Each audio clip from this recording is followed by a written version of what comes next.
Hello everyone, welcome back to the channel. This is part two of my Weber versus SU discussion, and in part one we talked about the main differences between these two carburetors, and we got into how they work in terms of how fuel gets into them and how the choke operation works on the Weber.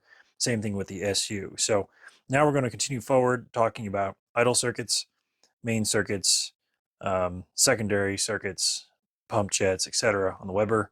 We'll also discuss how that works on the SU as well. But the discussion continues on right after I talked about the choke operation on the Weber, and now we get into the idle circuit. Once the car is actually running, then it transitions to the idle circuit. So on an SU, normal idle, once the choke mechanism has been turned off and you're back to no choke, the standard idle is with this piston almost against the bridge. There's a small cushion which prevents the piston from touching the bridge, but basically it just sits in this lower position because idling does not require a lot of airflow. And in that lower position, a small amount of fuel is metered via the needle and the jet tube, and its mixture is adjusted using this nut down here. This is the idle mixture adjustment. If you want to find out more about how to set your car's baseline idle mixture, go watch my video here. I talk all about how to set up an SU for baseline idle mixture. Now, you should only utilize this nut on an SU to adjust idle mixture. That's why they call it the idle mixture nut. But on the SU, the idle circuit is very simple. On the Weber, it's not so simple. And in fact, I'm going to bring in some diagrams to demonstrate how the idle circuit works. So this is a Haynes manual. I'm not sponsored, I just have the book. And this is the section on Webers. So I'm going to zoom in here so you can see what I'm talking about. This screw here is the idle mixture screw. And you notice this little dashed area. There's a little fuel nozzle feed hole, they call it, for fuel to flow out in terms of idle mixture. Now, what happens is fuel is in the float chamber. It's drawn up this channel. It goes into what's called the idle jet, the primary idle jet. Now, the primary idle jet has a small air corrector built into it, so fresh air is drawn in along with the fuel down this other channel, and it gets to the idle mixture screw and then comes out the hole. And when the throttle disc is closed, only fuel is flowing out of the feed hole here. However, as soon as we start opening the throttle, we start exposing additional holes in the carburetor, and these are what they call progression holes. But progression and idle are all controlled by the same channel, and they're all controlled by the idle mixture jet. I'll show you the jet location. And there's a whole procedure in the book. You can look up all these procedures in any Weber tuning manual. They'll explain how to do all these operations. But this is the idle mixture jet. And what the jets look like are in here. So, for instance, this small bit here, this is an idle mixture jet. And Weber parts are sized in metric in terms of fractions of millimeters. So this is a 60 size primary idle jet, which means it's 0.6 mil, and that refers to the tiny opening size. I don't know if you're able to see it, but there's a 0.6 mil hole on the end of this, and there's a small hole on the side, and that's the air corrector hole. The air corrector holes are not calibration components. They're just there, already preset by Weber. The one thing you change are the primary idle size. So if you look across here, we have a primary idle of a 60, a 55, and a 50 inside this tuning kit. And what that is that the larger the number, the more fuel that can flow through it. So when you go through the setup procedure for a Weber, you need to figure out which jet is required to provide the correct fuel at idle, as well as the progression phase. Once you've sorted out the primary idle, it's then time to start looking at other aspects. So the primary idle and the progression holes pretty much lead you up to about 2200 RPMs, at which point the progression holes cannot provide enough fuel for the engine running at that speed. And another component of the Weber must activate, and that is the main jet. So if we look carefully here, we can see in the float bowl there are two brass screws.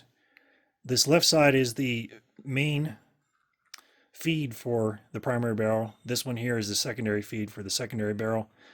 So the main idle, sorry, not the main idle screws, the main jets live down here in the bottom of the float chamber. And fuel is drawn up this chamber, across this bridge, and down into the barrel. So above 2300, that's when fuel gets drawn up and down and in. Now, there are additional two more screws up here. These are air correctors. So depending on the size of the jet, main jet down here, you might need to alter how the fuel is entering the engine at a given speed. And I've noticed that the air correctors provide more effect at higher RPMs than they do at lower RPMs. But this is how it would be running with this barrel fully open. Now, if you go above, say, 3,500 RPMs, you will then enter the second barrel, secondary phase of the carburetor. And I will just demonstrate the linkage here. So if you operate the throttle, you can see just this right-hand side is operating. And then once you get to about this point in the throttle, the secondary barrel opens. So there's the secondary barrel open, closed, open, closed. So around 4,000 RPMs, this is when the secondary barrel starts opening, and it just keeps opening further the harder you push the engine. It also operates, if you were to just go full throttle real fast, both these barrels would be open. But just be aware that on this carburetor, this one opens up really, really late in the RPM range. And it too has, again, a main jet, an air corrector, and a bridge. It also has a idle jet as well. I'm going to talk about all this via the diagrams here. So looking at this diagram here, we talked about how it works at idle. We talked about how the progression feed works. Now, when the primary barrel is open up all the way, the secondary barrel can start opening, and it also has the same progression holes, but it does not have an idle feed screw. It simply just has the holes. And the feed here is provided by the primary secondary barrel idle jet. It lives right above this little area. With that having been said, how the heck does the SU do all that work? Well, as I mentioned previously, as the piston rises, the needle gets pulled out of the jet and the area gets larger. So as this thing rises, more and more fuel is provided until you reach full throttle. And once again, if we look at another drawing, this drawing provided by David Vizard, we can see he just simply defines idle, cruise, full power. So everything I discussed on the Weber about coming off idle, transition, progression phase, and cruising, everything that I just discussed is taken care of by the SU needle itself. So all the fueling requirements and all that stuff is built into this needle profile. It's very, very simple.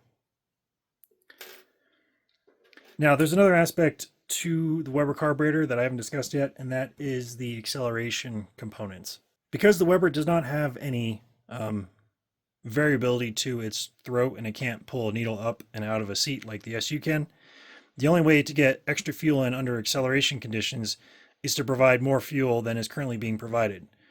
So when you're running on the primary circuit and you're cruising along and you need to go, say, from 45 to 50 miles an hour, but you don't need to go that quickly, you press on the throttle, but instead of fuel being provided by the main jet to add the extra fuel needed for acceleration, there's a whole separate circuit. And that circuit is called the accelerator pump jet. And the pump jet lives inside this casting here. I've removed it just for visual access. So here are the components of the pump jet. Now, the pump jet has a diaphragm with a small spring in it, and it lives inside this casting with a lever arm. And the way this works is the lever arm gets pressed anytime the throttle gets pressed, and the diaphragm gets pushed outwards. And all that lives on the side here, like this. So once again, when this lever gets pushed downwards, this diaphragm gets squished. That squished diaphragm forces fuel from the float bolt chamber up along a channel to this segment here. This is the accelerator pump jet. Once it gets to the pump jet, it then goes down into the correct barrel. In this case, the primary barrel gets the accelerator pump jet fuel squirt, and it provides the additional enrichment for acceleration. The way that the SU does this task is that if you say you're cruising along and your throttle looks like this, let's just say, and you need to go faster, normally the piston would just go flying straight up into the top of the bell chamber here, but the SU has a damper rod and oil inside of the chamber. And what that means is that the piston, instead of just getting flung straight up under engine vacuum conditions, the space between this little valve here and the piston is very, very small. And when their oil is put in here, it prevents the piston from going flying up. So if I just demonstrate this with the cap loose, you'll see that this thing just rises and falls. But with the oil in there and this thing screwed down, the motion is resisted. So by resisting the motion of the piston going upwards in response to the engine vacuum, we actually create a slightly stronger vacuum pull right around the needle, and that draws additional fuel into the carburetor throat and then into the manifold, thus enriching the fuel. Now, how much enrichment you get depends on the grade of oil, depends on the size of this brass piece here and the clearance provided. So there are some variables to adjusting the accelerator enrichment for an SU.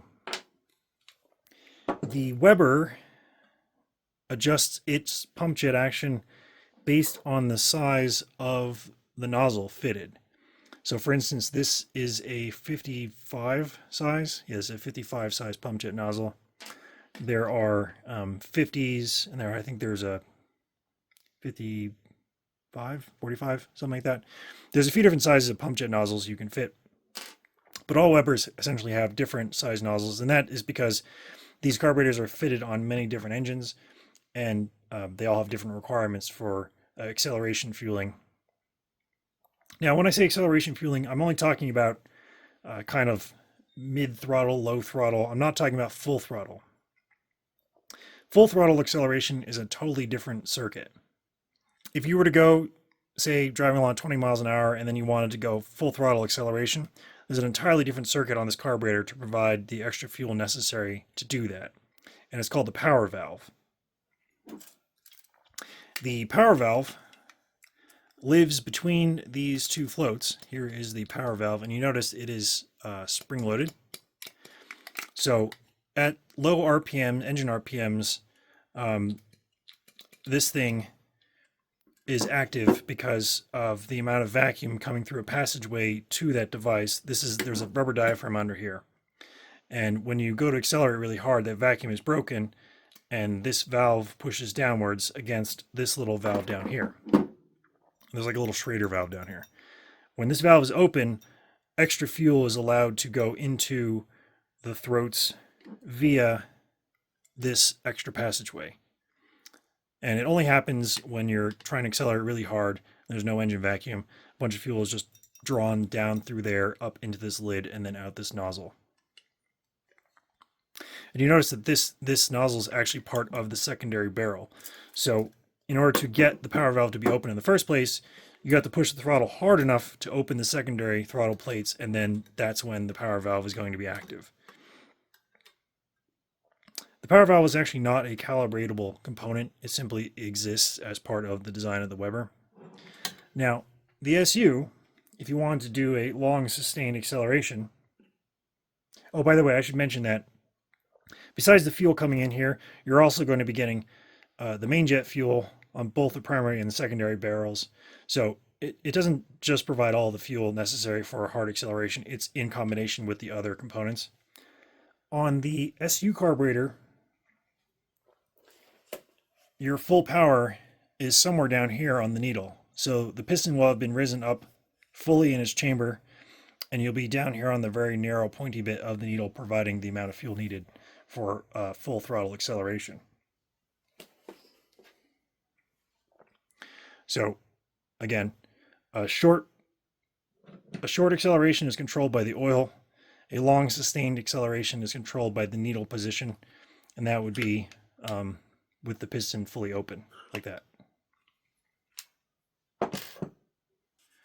And for reference, here is the Weber pump jet acceleration system. Again, the black is fuel. So fuel inside the fuel chamber here goes to the two passageways here to that springy diaphragm I mentioned earlier.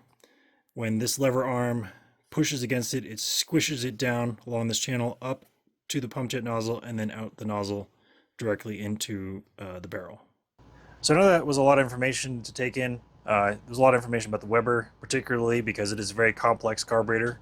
The SU, by comparison, is much simpler in operation. However, its complexity comes from the fact that it has variable depression and variable jet sizing. Now, I'm going to end the episode here and carry on my thoughts on tuning and drivability and economy in the next part. So, for you guys who made it this far in the video, thanks for watching. Hopefully you guys appreciated it, and looking forward to the next episode. And as always, thanks for watching. I'll see you soon.